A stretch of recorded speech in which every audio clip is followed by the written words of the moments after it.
Let me start off by saying that Ghost of Yotei is a magnificent game. The combat is addictive and fluid, and the world is deep and atmospheric, and Ezo might be one of the most beautiful islands ever put into a game. I've sunk hours into it without even trying, just exploring, screenshotting and getting lost in the world. But despite all of that, Ghost of Yotei has one major flaw that holds it back from reaching the same reverence and long-lasting love that its predecessor earned. And that is the story. You see, Ghost of Yotei strengthens the gameplay in almost every way, shifting from stances to weapons, refining combat, and somehow making Ezo even more stunning than Tsushima. But all of that seems to have come at a cost. And that is the story. It lacks meaningful character development, believable relationships, consequences, and any real sense of urgency.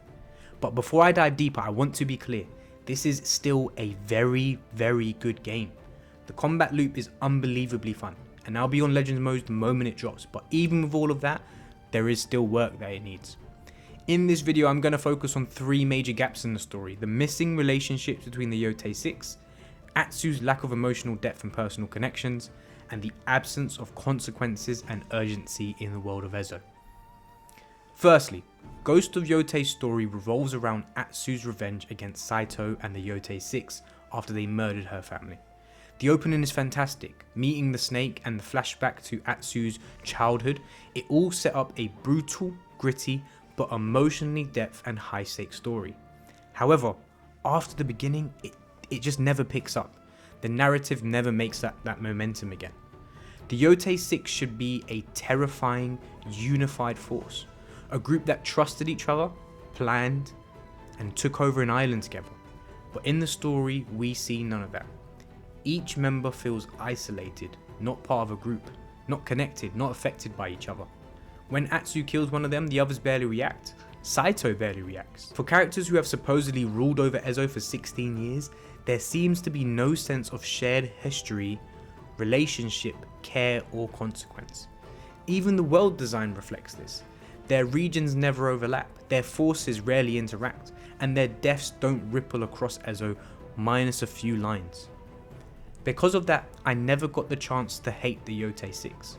I never got a chance to fear them or feel threatened or be angry towards them. As a matter of fact, I didn't feel anything at all. They weren't complex, they weren't threatening, and they didn't feel human, just named cogs in a machine. And that emotional disconnect extends straight to the player and the protagonist. Their deaths should have shown fear, paranoia, worry, or anger, and we got none of it. Nothing to add stakes to killing the rest. Nothing to boost the player's confidence or to make them a little bit nervous about the next actions they take. Outside of the bounty changes, Atsu rarely even felt like a threat to the Yotei 6, and considering members were dropping, it should have. Imagine how much stronger the story would feel if every loss you inflicted on Saito forced him to react, to tighten security, lash out, or reveal cracks in his leadership, and thus affected how the rest of the members acted towards both him and each other. Number 2. Atsu's lack of emotional depth and relationships. See, this is my biggest issue with the story. Atsu shuts down almost every opportunity to show emotion or build meaningful connections. Yes, she is consumed by revenge, and that's fine, but the game never shows why she becomes the way she is, so emotionally distant, and it never uses relationships or her past to challenge or shape her, or to show how she got to the way she is. We only get the one aspect of her life, and that's the current. The perfect example of this is with Jubei, her brother. See, this is someone she thought died with her parents.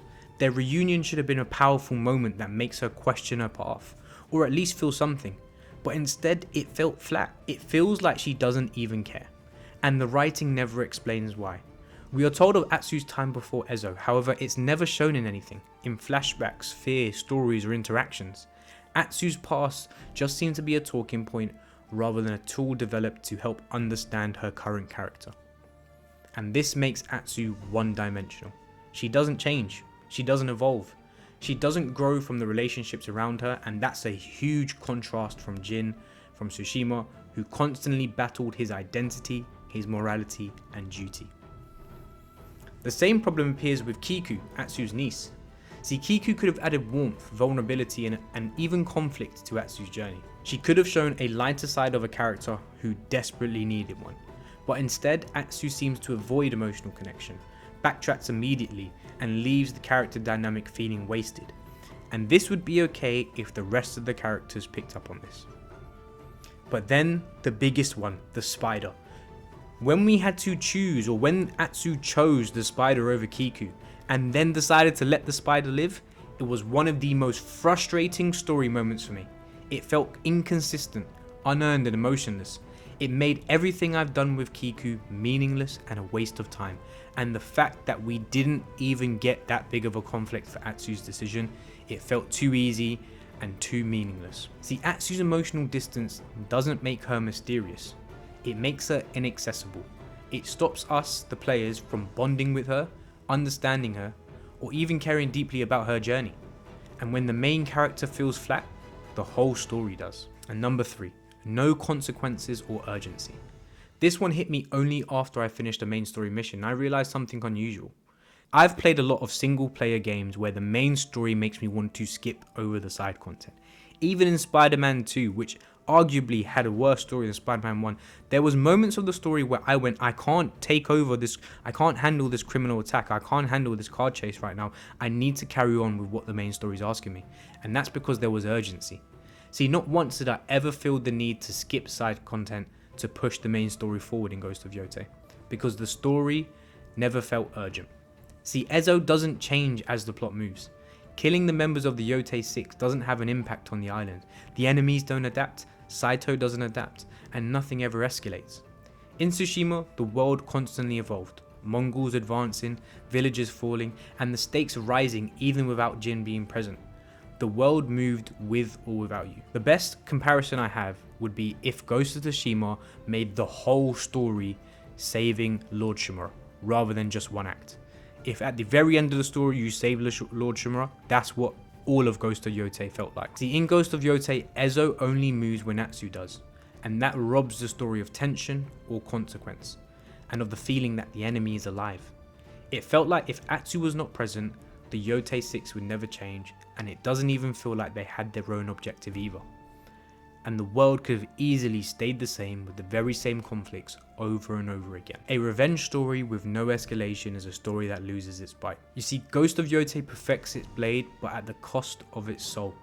The gameplay is incredible, the island is beautiful, the combat loop is endlessly fun, but the story lacks emotion, connection, and the tension that made its predecessor unforgettable. I still love the game, I will still be playing it for hours, but honestly I have no desire to replay it until Legends come out.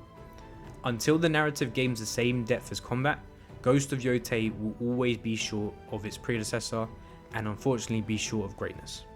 Look, by no means is Ghost of Yotei a bad game whatsoever. I've said it before and I'll say it again, Ghost of Yotei is still a very, very good game. I still give it an overall 8 out of 10. The 2 missing points is just because of the story, but I don't think the story is bad either. I would give it a good 5 or a 6, which means it's not necessarily winning any points, but it's not losing any points either. It's still a beautiful game. I will still be playing Legends. However, Ghost of Tsushima was a 10 out of 10 for me, and it's a hard task to live up to a 10 out of 10, but there is areas where it could have improved. If you did like this video though, and you have some observations of your own, please leave a comment, let me know, and hopefully I will catch you for my next one. Bye.